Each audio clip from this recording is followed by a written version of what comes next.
if you don't address the falsehoods, the lies, the myths that you believe about marriage in general, it's going to impact your marriage. Yeah. You're going to have expectations around marriage that may or may not be true. And so the purpose of this podcast and the others like it is going to be to really hit some of these head on.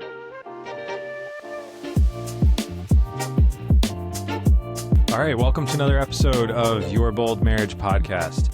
Today we're going to talk about marriage myths, and this is definitely a hot topic for us, something we care about a lot, and maybe just without failing to mention in Little Book for a Bold Marriage, which we wrote a couple years ago, one of the key pieces of that book and one of the main chapters, 2 chapters actually, right, was deconstructing myths about marriage. And I think, you would agree, like we feel so strongly about this because whether we like it or not, we all bring, maybe we'll talk about this for a few minutes at the top.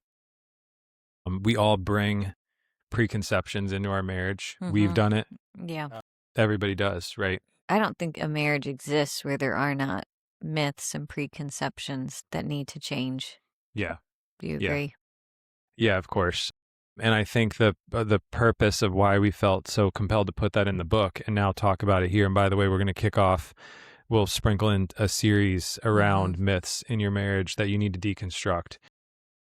The kind of value pitch here that I'm going to give every listener is if you don't address the falsehoods, the lies, the myths that you believe about marriage in general, it's going to impact your marriage, probably negatively. Yeah. You're going to have expectations around marriage that may or may not be true.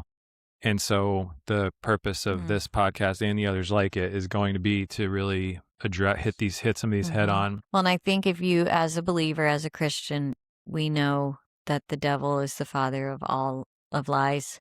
So I think wherever there's a lie, there's a potential for harm and destruction. Whether it's about your marriage, about yourself, about your partner, about your life, whatever, about God for sure. So that's a regular practice I do in my life.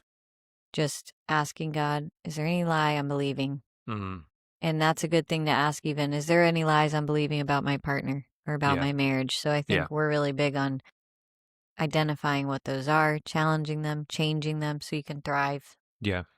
That's kind of our point today, just to break down a few of them. Yeah, I agree. I definitely agree. It's essential. So we're going to unpack. These are all, by the way, found in the book. So shameless self-promotion to check out our book that you can kind of read our approach to this. But the first myth, and I think is arguably one of the biggest ones to immediately address to give people hope, which is that great marriages don't exist. And I know this is like you've shared a lot about your personal journey with this and just your beliefs that you've had in the past. But I believed this 100% before we got married. Even before we met, I just thought that that's not a real thing, that someone could really be happy and marry, and why? I guess that's the main point. Yeah. Where does that come from? Yeah. For me, and I think for many, it came from seeing terrible marriages around me. And I won't even lie, like I think of my grandparents, they seem to have had a great marriage. They've both passed now, but they were married for like, I don't know, 60 years or something. But I think when you see such terrible marriages around you, it's easier to cling on to the negative. I think human beings, we just do that more often. And so when you're living as a result of that terrible marriage that's like around you all the time, it's easy for your brain to just adapt that lie that, oh, there is no such thing as an actual great marriage. And what I mean by that is that might lead you to think the ones I see that I think are great probably aren't. Right. Would you agree? I totally agree. And I think, almost that it's a facade. It's a fake. Yeah. And I think that there's got to be something else going on in there that we don't see. Sure. Like that's... And here's the thing. I think, unfortunately, there are the stories that make headlines, even in Christian circles, about just catastrophic affairs. Yeah. I mean, you go out the checkout line, even still in 2026, in the absence of like newspapers, you still read the tabloids or you see the headlines on your news feed on your phone around infidelity, mostly in celebrity circles and, famous people. However, within the church, I mean, just all of you listening, like think about this, like how many pastors that make the news that are leading large organizations or churches or whatnot. and they're this beacon of hope to their members, to their followers, to whomever. And then there's like this massive underlying, to your point, like verbal abuse, physical abuse, sexual abuse, or affairs. Like it's, you're right. I think it creates this worldview, if you're not careful, that even the marriages that look great and families that looked intact and loving with one another are not, under the surface, they're not. Well, and that leads to something I'm guilty of sometimes, is generalizing. Look, another pastor, that must mean that all good marriages are bad. That's the thing. It's people like that who you will find out about what happened. There's plenty of marriages where bad things happen. We just don't find out about it because it's a nobody. Yeah. But on the other side, and this is the part I think is most important, we don't have headlines of all the great marriages that remained great. Yeah. Where everything was great, where none of those bad things did happen. Like, we don't learn about that so drastically the way you hear about celebrities and pastors and leaders and all of those things. So it's like, we have to find them ourselves and look at them and like connect with couples who seem to have great marriages that we can benefit from. That's where you actually see if it's real. You actually get to know people and you have mentorships and you have all of that. You know what I mean? Yeah. Like real life, not just the internet. Yeah. And it's funny you say that about great marriages. You don't hear about it, because I just heard a quote yesterday that said, why do you think we don't hear about like good pilots? If you think about, like, bear with me with the analogy. And it's because like planes that land don't make the news. Yep. And I thought, wow, that's so true. Like you could take that analogy and like spread it over everything, by the way. Yeah. Like, we live in a world, and have forever, where the headlines are typically major impactful things negatively, because negativity does attract attention. It just does. So to your point, exactly, I totally agree. You're not hearing about, every once in a while, there's a positive headline, of course, around marriage, but for the most part, it's doom and gloom. And can you believe he did this? Can you believe she left him? Can you believe and that's true in the church. It's true in Christian circles too. You don't hear about the long-lasting, loving marriages that are stable, that and are consistent actually happy, and fulfilled. Yeah. One point I want to make before we move off of this, just speaking of like the faith lens of it, is Genesis 2 talks about like God's design for marriage, and it is good that two shall become one flesh, and whatnot. We've talked about that in previous episodes, but I think that's important. Like, biblically, it lines up to what we're saying, which is like, your marriage should be great. And by the way, like, I'm going to quickly plug, like, one of our core purposes at Bold Marriage is that we are passionate about not helping you survive your marriage or avoid divorce. Like, we are very passionate about having your marriage truly be outstanding and thriving in it and being excellent. And to me, that's not. Well, and let me just say too, if anyone, I don't know if you've heard this in a previous episode, but that's why we do this. Right. It's not, we weren't just, let's come up with an idea. We want to be podcasters. We don't even like this part that much. Yeah. Like, I don't like recording myself and having people listen to it. Like, that stresses me out. We loved being married. We were happy being married. We enjoy being married. And we want to just positively influence someone else by sharing what we've learned. Right. And why we're like, that's the reason. More of like, we just hope to encourage someone. Yeah. We didn't just, because I think sometimes people, it is a facade.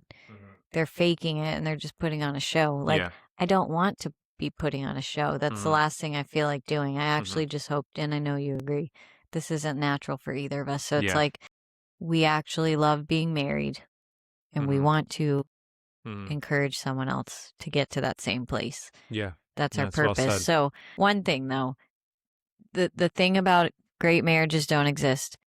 If you believe it, and this is where the problem comes, you're not going to really put in the effort to fight for a great marriage, because you don't fight for something that you don't believe is possible. That's why breaking this lie is so critical. Because if I believe I cannot have a great marriage, I'm not going to put in the work to get there. Right. And because I've just accepted the defeat. So that's where I think believing the lie is such a big deal. I agree. And rejecting the lie. No, I'm going to reject this lie. that it's not possible, and I'm going to do what I can do and learn you won't learn what you can do to make your marriage great if you don't think it's possible. And I think it's important too, like you said, if you doubt that what Jamie's saying, I mean, just reframe the statement. You make it about losing weight or getting in shape or building a business or whatever your situation is. Like if you have that self-doubt of like losing weight's not possible, guess what's going to happen? You're not going to lose weight. I mean, it is so obvious, and I'm big about this in my own personal development. What you believe matters so yeah, much. because I'm dealing with that right now in my own internal conflict about some different issues. But like, if you believe something's not possible, it is going to be a self-fulfilling prophecy. If you're at year 5 and your marriage is really struggling and you're not feeling it, and you're waking up feeling with dread, sadness, sorrow, disappointment, discouragement, this isn't what I thought it was going to be. And we'll unpack a lot of this, by the way, in this episode, and keep listening to the podcast, by the way, if this is you. But if that's the mindset you wake up with every day, to your exact point, that's what's gonna happen. You're gonna give in. You're gonna get what you want. And I know that that's harsh, because I know it's not what you want if this is you resonating with. But anyway, you get the point. So how about I'll move us to the second one, and you can jump in and comment right away. Very, very popular belief that if you marry the right person, and this contradicts a little bit, maybe or contrasts, this contrasts the last myth, but if you marry the right person, marriage is easy. Right? And where does this kind of come from? We've talked about this a lot. I don't know. I mean, I think in the movies, it's like they meet, they fall in love, they get married, and then it's like end of story. So like it just gives you that idea that like it's done, it's over, they're great. True love. You don't see anything after that point. Yeah. So it just gives you this idea. If I meet this person, I get really excited, I'm so in love, we have all these romantic moments, and then it ends in our marital union, like we're good.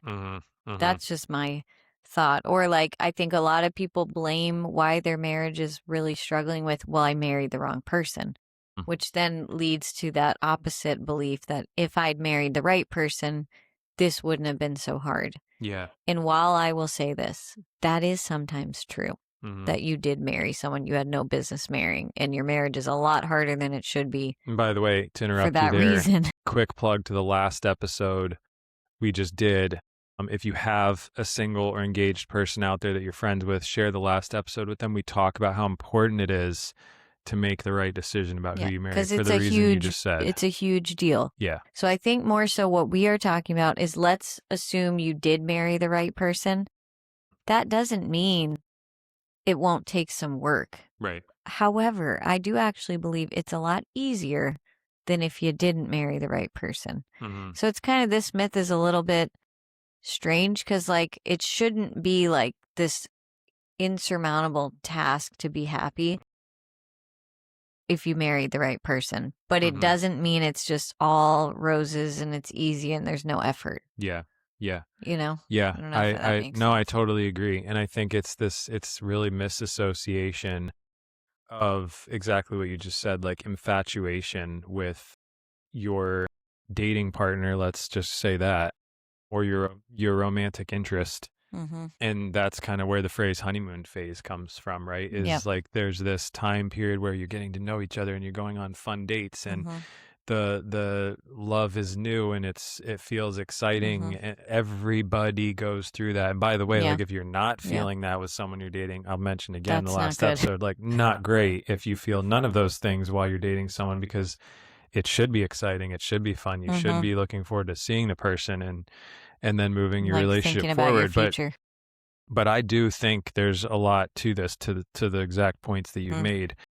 The early days are easy. Now, granted, every relationship's so different. I think we had a lot of hard things that we worked through when we were first getting to know each other, but you're not thinking about major life decisions. You're not really having too many fights or arguments quite yet. You're still getting to know, like, I mean, I don't want to overkill the topic, but I think too, we need to talk about this. There are different kinds of hard.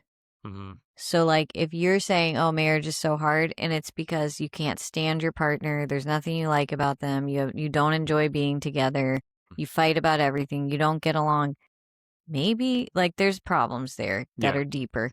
But if it's hard because, like, I think of how was our marriage hard, because none of those things were true for us. at all. It's hard because you have to be willing to be vulnerable. You have to be open. You have to be willing to share. No matter how happy you are and how much you love someone, those things are very hard. Yeah. And they're very much required for a really happy, thriving marriage. A deep marriage, yeah. It's like I have to be open and share what I'm thinking and feeling with this person. And I have to be willing to change things about myself that are not really compatible with living a good life. Like I have to be willing to look within and say, okay, what are the things I need to improve on? Yeah. That stuff is hard. Yeah. And it's very much required when you're trying to relate to another person who you live with, and now you're becoming a partner to, and you're living the rest of your life having to think about. Yeah.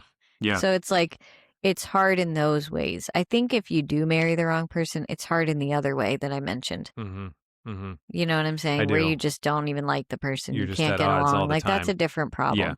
But when you marry the right person, the hard things are the ones I mentioned. Yeah. It's hard. How do we parent? We just had a baby. We have different opinions and views. That is hard. No matter how much you love someone, you have to be able to come together and work really hard at making good choices and compromising and making a plan. That's hard work. Agree. And I also think I'll piggyback on something you said there, which is I think people misunderstand the work that's required and instead they make it sound like a negative. And what I mean by that, in addition to what you're saying, is even if you are truly like infatuated with your spouse years into your marriage, you still need to put in work. Yeah. And what I mean by that is if you don't go on dates, you don't talk, you don't invest additional time together, you don't prioritize your marriage over your kids. To me, again, in my mind, like give me some leeway here with what I'm sharing, but that is work. Those things take conscious effort. It is easier to default into like, I worked a long day. I don't really feel like sharing. Money's tight. I don't want to go on a date. I don't really know. I'd rather just sit and watch my show or watch the game or scroll on my phone or whatever than spend time with my spouse, but I still love her. It requires work to sacrifice. That'll kill the marriage. It requires work to sacrifice those things, to make the time. You have to invest in it. You have to cultivate your marriage, even if, like Jamie said, even if you're not necessarily fighting and at odds with each other and you know that your spouse is the right person and you married the right person, it still requires work. Yeah, and that work will be easier if you really are in love and this is your best friend and you chose the person you really want to spend the rest of your life with. It is easier. I think what we're saying, the myth is that it's easy and requires little work.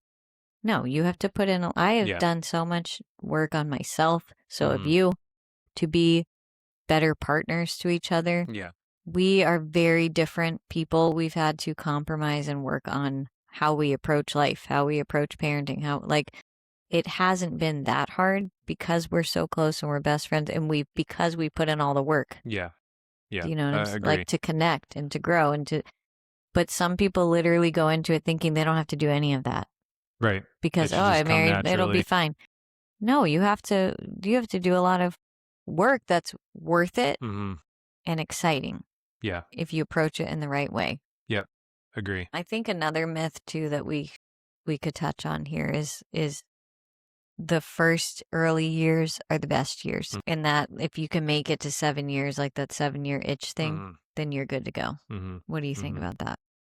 Yeah, I mean, I think it's tough because this one is like, I feel like a hardcore stereotype. Like it's filled with all sorts of assumptions.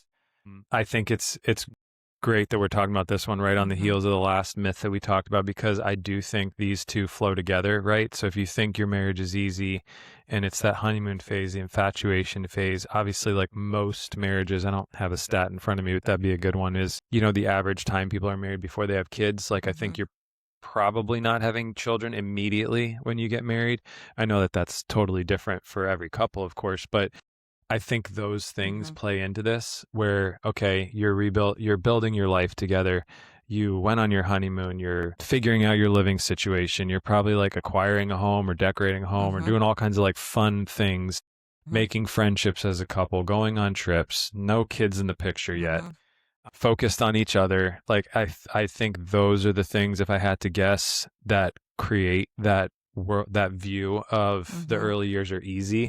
I think, to be honest, a counter, like to argue against that, would be like for a lot of marriages, I think it's kind of the opposite. It can be the opposite, where those are the tough years because you're trying to do all those things that I just mentioned and maybe having some conflicts as you're getting to know each other still. But I guess if I were to say like boredom hasn't set in yet, the routine and mundane hasn't set in yet, kids and kids' schedules, and that's like chaotic in and of itself. Priorities haven't shifted. So I think those are some things that probably factor in. Do people sometimes feel like the early years are the best because they're avoiding the difficult things? They're not putting in the work?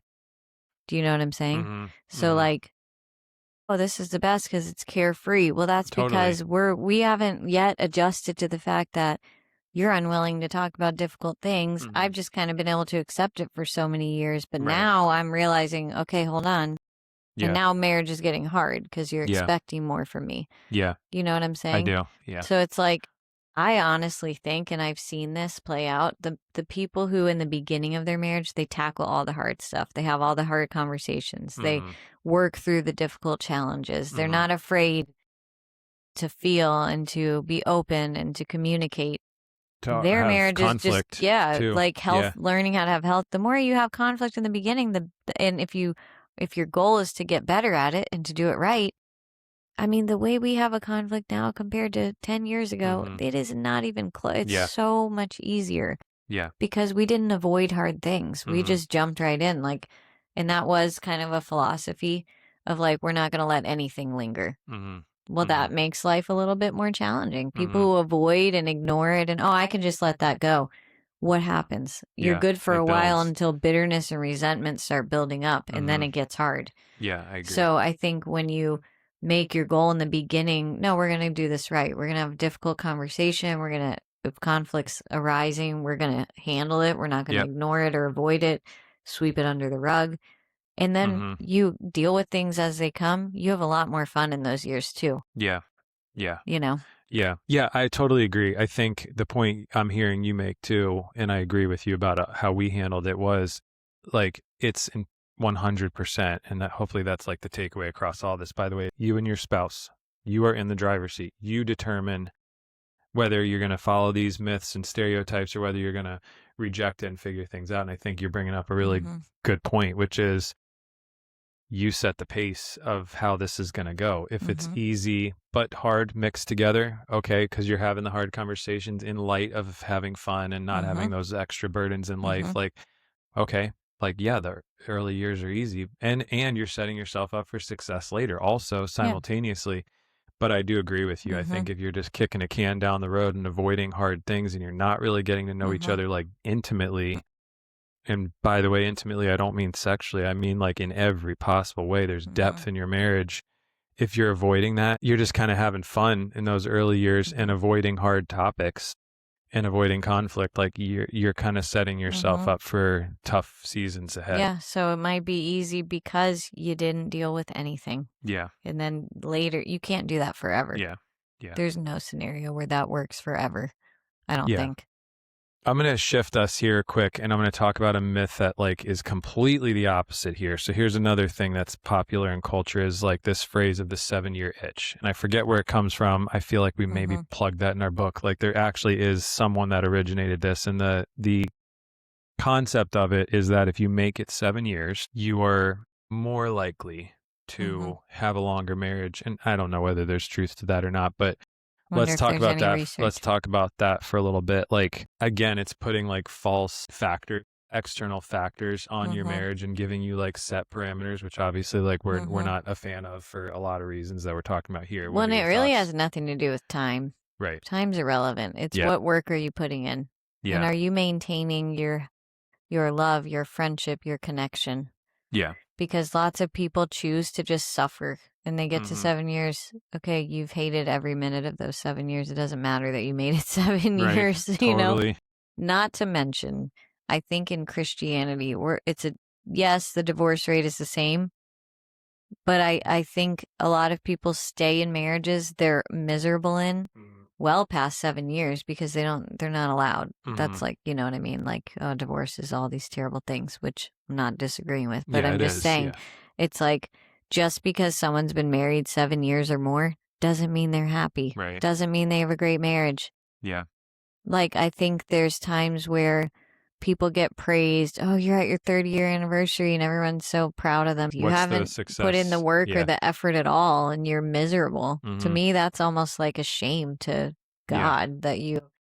Totally. So it's like, I think it's a totally irrelevant point to say if we get here, we'll be good. No, if you work hard, you put in the effort, you are selfless in your love and your sacrifice, and you put your partner first and you work together and all those things that we've talked about. Doesn't matter what year it is. That's going to build you for a great marriage. Yeah, I totally agree. And I think too, a couple of things that I have then to respond to that. I think what separates us and our content, quite frankly, from a lot of Christian content is we are all about having a great marriage, because we believe very firmly that a great marriage honors God, and one that is surviving, or, oh, you didn't get divorced, but to your point, you're not happy, you're miserable, you're not a light to the kingdom at all to anybody that knows you and your marriage. No one cares that you've been married a long time. In fact, you're kind of defaming the name of marriage because you're not happy and because you seem miserable. So I think for us, like, we take a very blunt, you don't have to agree with us, by the way, but I think we take a pretty bold stance on that, because I agree completely with you, obviously, that type of marriage does not glorify God. So congrats, you didn't get divorced.